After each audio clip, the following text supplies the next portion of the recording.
So hello guys, good morning.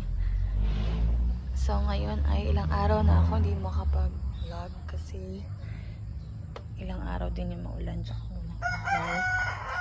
So ngayon medyo maluwanag na, may araw na rin kahit konti. Kaya ito, silipin muna natin sila. Kahapon yung asawa ko dito tanggal ng mga damo kasi ang kapal na dyan tsaka dito. Kaya lang habang nag-aayos siya, ito naman nabali niya. Sagi niya kahapon. Okay lang. Ayan, so far wala pa silang mga dilig kasi nga maulan. Tapos maalinsangan pag umaga. Hindi ko alam. Mainit tapos maalinsangan sa umaga. Pagdating ng gabi, maulan. So, ganun din ba sa inyo? Kaya itong garden ko, ilang araw ko rin din nasilip. Kasi ito, yung pinutol ko, yung nabaling na purple dilag. Ito na siya, may baby na siya. Dalawa. Sana magtuloy yan. Hindi ko alam kasi kung bakit yung isang purple delight ko na pinugot, hindi lumaki yung baby. So titignan ko kung ito ay lalaki dyan. Ayan, ang ganda ng itsura niya. Ito yung isa pang baby ng isang stem na yun.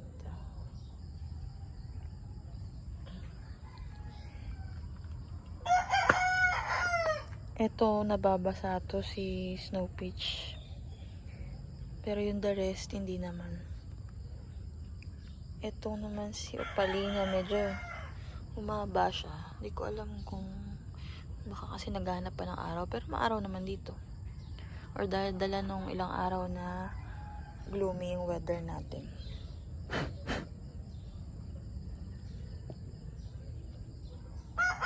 Okay naman sila dito. Hindi pa ako nagdidilig baka mga after 2 days pa. Ito parang siklaret pa. Mabilis to kasi maglagas parang mabilis siya ma-fungus. Kaya hindi ko rin to binababad sa ulan. Pero mabilis naman siya makabawi pagka ganun. Ito si missing ko parang mag-flower na siya. Ayan. Kaya pala ang bilis maglagas ng mga dahon niya ngayon. Ito din, wala pa itong dilig. So, okay naman sila. Dito kahit medyo maulan. Ito si Super Bomb. Sinilip ko lang sila. Kasi nga ilang araw na rin ako hindi nakakapag-vlog. Ito naputol to Ayan, may baby na siya. Ito naman medyo nagkaroon ng sunog yung stem niya. Ayan kaya pumayat tong mga dahon. Gusto ko na putulin. Ang ganda pa naman yan. Haba na. Medyo nag-stretch na sila dito kasi nga ilang araw lang liwanag dito. Sana ngayon medyo umaraw naman para maarawan sila.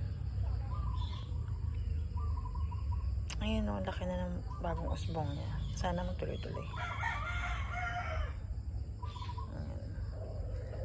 Sayang lang to kasi ang ganda nito ang lash nung in-order ko. Kaso during nung transit, nalagas siya.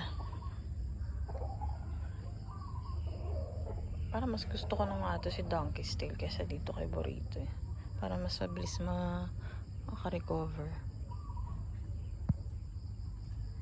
Ayan siya. Tapos ito si Firestorm.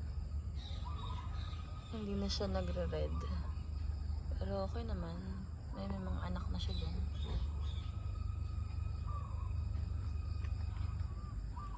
Ito si Spotted Deer. Piebald Deer. Ano ba yung pangalan? Hindi ko rin to pinapa-ulanan eh. Kasi medyo sensitive to. Hindi ko alam kung baka sa area lang namin. Kamusta kaya siya sa inyo? Para makikita niya maganda na yung tubo niya.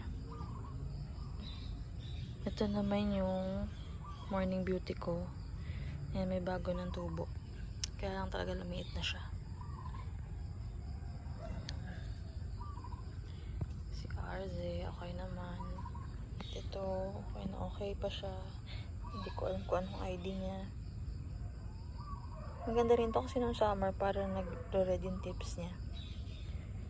Sana tumugal pa siya sa akin.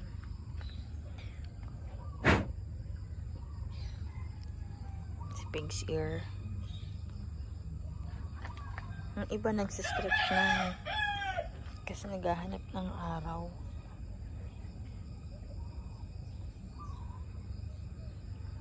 Ito naman yung hybrid na lovely rose. Okay na siya ulit. Nadiligan ko na. Ay, nagalaw ko. Tanggal na. Ito yung laon ko na lumiit na rin yung mukha kasi matagal siya nasa taas. Eh, walang direction dun. Kaya siya lumiliit. Ayun. Lumiliit kasi yung tip, yung pinaka-crown nila kapag hindi na arawan.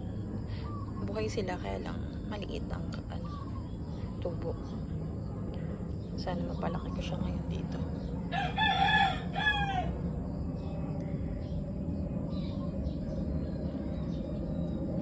Ayan yung mga propagation ko.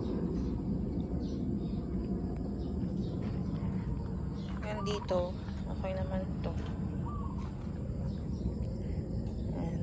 Ganda na yung tubo ni Hakuho. Ito naman si Darly Sunshine. Okay naman din. Si Mendoza. Itong Mendoza na to.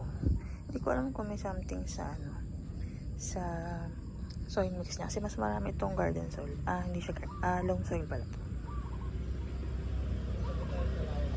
Hindi ko alam kung kasi parang lumiit na yung tubo niya. Hindi na kagaya dati. Pero marami siyang babies. Isip ko kung ikakat ko yung iba. Kasi yung isa ko na dati na nasa may hanging plants, nasa hanging pot.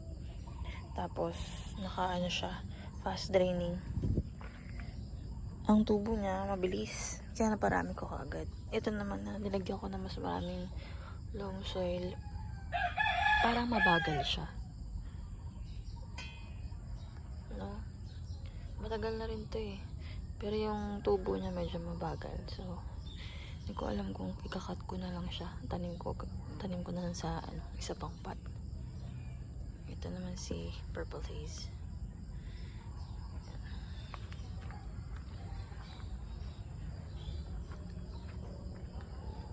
Ayun, may bubuto na naman.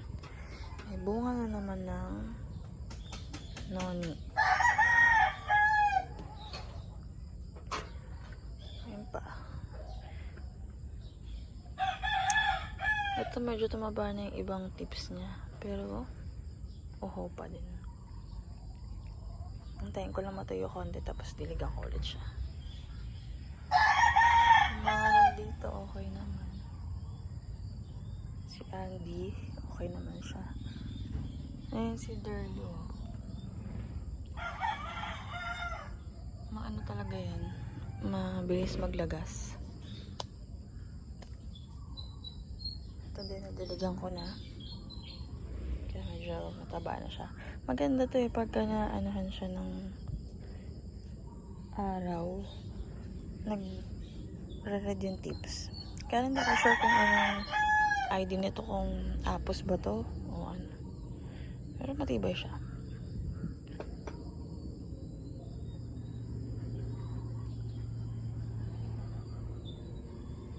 Hindi ko na makuha yung iba kasi malayo.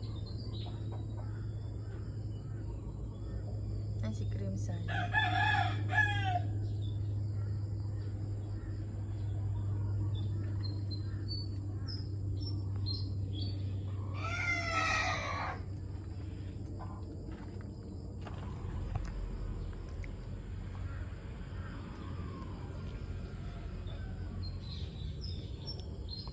tubo niya.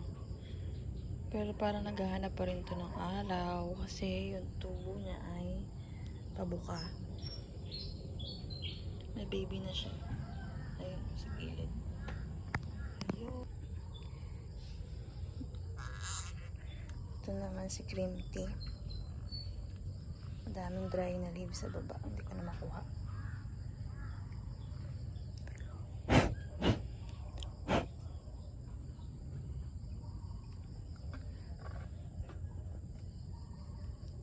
Ito si Macdogali.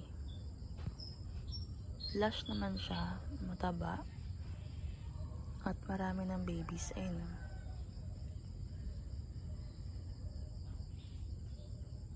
Sana magtuloy-tuloy yung mga yun.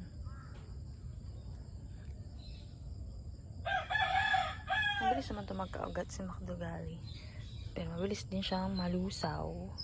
Kaya pag nilagyan siya, isang buhos ng tubig hanggang sa magpa-drain sa ilalim. Tapos hanggang sa ano ulit yun. Dalig na lang ulit kapag tuyo-tuyo na yung soil mix niya.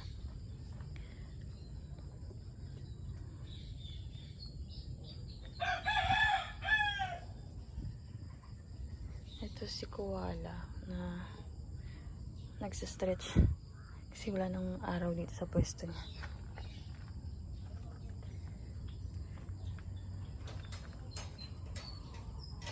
So, yun lang guys.